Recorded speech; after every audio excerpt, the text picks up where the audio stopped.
और दिल्ली बीजेपी के अध्यक्ष वीरेंद्र सचदेवा की तरफ से क्या बयान दिया गया इस पूरे मामले में, वो आपको सुनाते हैं। पहले वीरेंद्र सचदेवा जी हमारे साथ जुड़ रहे हैं।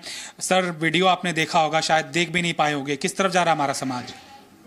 बहुत दुखद है। उस दरिंदे ने जिस तरह की घटना की है वो तो शर्मनाक है ही, लेकिन जो लोग पीछे खड़े हुए चल रहे हैं, देख रहे हैं, वो उससे भी ज़्यादा शर्मनाक है। किसी एक को तो आगे बढ़ के प्रयास करना चाहिए था उस बच्ची को बचाने का, लेकिन किसी ने नहीं किया। ये सोच जो है ना, ये समाज को कलंकित करती है। तो मुझे तो बहुत दुख है उस बच्ची के साथ इस तरह की घटना घटी है, और मैं उम्मीद करता हूँ कि जो दोषी है उसको जल्द से जल्द पकड़ लिया जाएगा और उसके खिलाफ कठोर कार्रवाई की जाएगी। आम आदमी पार्टी ने संयोजक से लेकर मंत्रियों ने मोर्चा खोल दिया है एलजी के लिए और कह रहे हैं कि कानून व्यवस्था की जिम्मेदारी उनकी है, एलजी पूरी तरह से फेल हो चुके हैं। जिन लोगों ने मोर्चा खोलने की बात कही है, ये 2013 का अरविंद केजरीवाल का ट्वीट पढ़ लें। 2013 में ऐसी घटना होने पर अरविंद केजरीवाल दिल्ली की मुख्यमंत्री स्वर्गीय शीला दीक्षित को दोषी ठहरा रहे हैं कि आपके कारण ये हुआ है। अब अरविंद केजरीवाल को क्या हुआ? आज शीला दीक्षित जी की पार्टी के दरवाजे पर बैठे मत्था टेक रहे हैं। तब उनको नहीं पता था कानून व्यवस्था क्या होती है।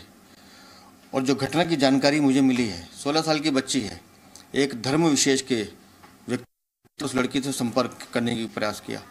लड़की के मना करने के बाद लगातार उसका पीछा किया, लेकिन काश वो बच्ची ये बात अपने परिवार को बता देती, काश वो बच्ची ये बात पुलिस को बता देती।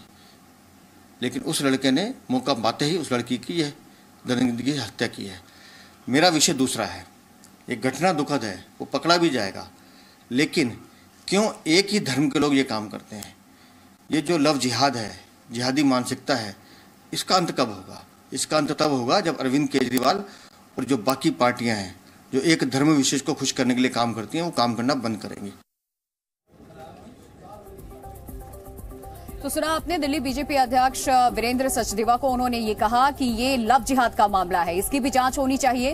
क्यों इस तरीके की घटनाएं लगातार बढ़ रही हैं इस समाज में। और आपको बता दें कि ये अब लव जिहाद से सीधे तौर पे इन्होंने जोड़ा है और कहा है कि इसकी जांच होनी चाहिए कि साहिल के बारे में उस लड़की ने अपने घर वालों को आखिर क्यों नहीं बताया, क्या इसके पीछे की वजह थी, क्या ये कोई ट्रैप था, किस तरीके के प्रेशर में थी वो, क्योंकि लड़की के घर वाले भी साहिल के बारे में नहीं जानते थे। अभी तक कोई दोस्त ऐसा सामने नहीं आया जिसने जिक्र किया हो कि कभी मृतका ने साहिल के बारे में उनसे भी जिक्र किया हो कि साहिल के साथ वो किसी रिलेशनशिप में है। लेकिन अब इस पूरे मामले को लव जिहाद से भी जोड़ा गया है कि ये लव जिहाद है और इस पर कार्रवाई होनी चाहिए, इस ओर भी ध्यान देना चाहिए। ये बड़ी खबर इस वक्त आपको बता दें, दिल्ली में जो घटना घटी है, जो जिस हत्याकांड को अंजाम दिया गया है, अब इसको लव जिहाद से भी जोड़ा जा रहा है। दिल्ली बीजेपी के अध्यक्ष को सुना आपने, उन्होंने कहा कि ये पूरा जो मामला है वो लव जिहाद का है, इस ओर ध्यान देना चाहिए और इस क्रम में भी जांच होनी चाहिए। साहिल ने बेरहमी से हत्या की और उसके बाद वो फरार हो गया था। पुलिस ने अब उसे पकड़ भी लिया है। बुलंदशहर से इसकी गिरफ्तारी हुई है। लगातार पुलिस की अलग अलग टीमें अलग अलग जगहों पर छापेमारी कर रही थी। कल रात की ये पूरी वारदात है, ये घटना है। जो सीसीटीवी फुटेज भी सामने आया था वो भी हमने आपको दिखाया था। इस पूरे मामले को लेकर के पॉलिटिकल रिएक्शंस भी आने शुरू हो गए हैं। लेकिन इस पूरे मामले में अब मृतका की मां का क्या कुछ कहना है, क्या वो मांग कर रही है, किस तरीके की न्याय की दरकार उन्हें है, सुनिए। कल सर मेरे से 1 बजे बात हुई। वो 10 दिन से नीतू के घर पे रहती थी। माँ भी जो है इस वक्त यहाँ पर मौजूद है और बातचीत कर रही है मीडिया से। क्या बात कह रही है वो इस वक्त हम आपको सीधे सीधे सुनवाते हैं। मैं भाभी के साथ रह रही हूँ। मैंने कल भी फोन किया, बेटा आजा घर पे। बोली मम्मी उसके लड़की का बर्थडे मना लेंगे, भैया छूट के आ जाएंगे तो मैं घर पे आ जाऊंगी। कल बर्थडे था मेरे, 1:30 बजे उसने बात करी। कितने बजे निकली थी साक्षी घर से? घर पे सर नहीं थी, 10 साक्षी को बताया जा रहा है 1 महीने से घर पे नहीं थी वो। 10 दिन से नीतू के पढ़ती थी, साक्षी पढ़ती थी। 10वीं क्लास के पेपर दिए सर, पास हो गए। तो ये साहिल का और उसका क्या था, मतलब हमें नहीं पता सर कुछ। क्या साहिल घर आता जाता था? कोई नहीं, हमें नहीं पता। साक्षी ने कभी आपको बताया कि उसका कोई लड़का है जो परेशान भी करता है, लड़ाई झगड़ा? हमने कुछ भी सब कुछ पूछने को, लेकिन उसने कुछ नहीं मुझे बताई। क्या साक्षी गुमसुम रहती थी या कभी कोई चर्चा की किसी लड़के के बारे में? नहीं बताई सर। ये जो घटना सामने आई है, आपने भी आपको जब जानकारी में मिली, अब आप आगे क्या चाहते हैं? पुलिस किस तरह से कार्रवाई करे? सर इंसाफ चाहिए, जो है उसको पूरी जिंदगी की सजा या तो फांसी की सजा। तो तो मृतका की मां को सुना आपने, उन्होंने कहा कि कभी भी साहिल के बारे में इसने कोई जानकारी नहीं दी थी, घर वालों से कभी भी जिक्र नहीं किया था, वो साहिल नाम के किसी लड़के को जानती भी नहीं थी। और उन्होंने कहा कि सजा इसे मिलनी चाहिए।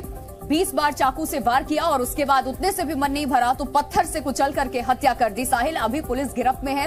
इस पूरे घटनाक्रम पे एक डिटेल्ड रिपोर्ट दिखाते हैं आपको।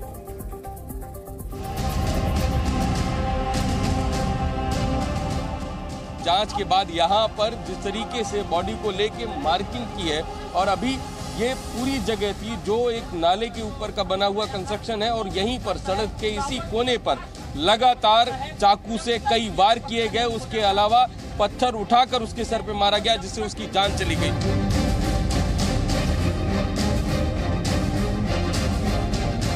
यहाँ पर कोई भी ऐसी चीज अभी तक नहीं मिली, लेकिन हाँ, बॉडी मार्किंग के लिए यहाँ पर जिस तरीके से वो पड़ा था वो यहाँ पर छोड़ दिया गया। इसके अलावा क्योंकि ये बहुत सकरी गली है, और एक बार कैमरा सहयोगी से कहूंगा कि आप यहाँ की तस्वीरें देख सकते हैं, ये बहुत सकरी गली है, एक जहाँ पर दोनों तरफ से आवागमन का जो रास्ता है वो यहाँ पर बना हुआ है। शायद इसी वजह से इस रास्ते को ब्लॉक नहीं किया गया। और इसके अलावा भी क्योंकि यहाँ से तुरंत उसको अस्पताल लेके जाया गया था, जहाँ पर उसे मृत घोषित किया गया, और उसके बाद पोस्टमार्टम के लिए उसकी बॉडी जो है वो सौंप दी गई अस्पताल में।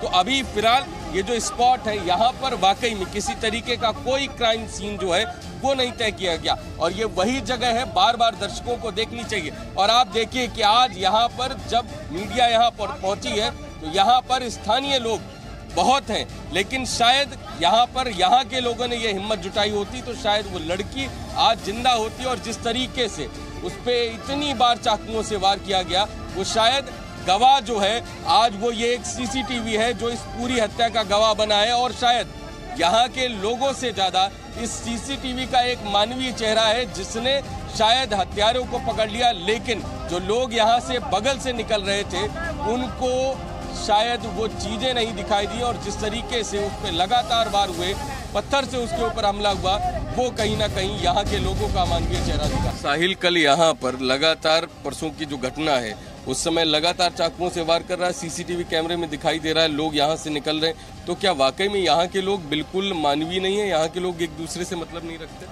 सर मतलब तो रखते हैं, लेकिन बट ये बात ये है कि जो यहाँ का इन्वायरमेंट है ये सही नहीं है, क्योंकि यहाँ के जब तक आदमी शिक्षित नहीं होगा या जब तक आदमी अपने बच्चों की केयर नहीं करेगा तब तक कहाँ किसका ध्यान दे देगा।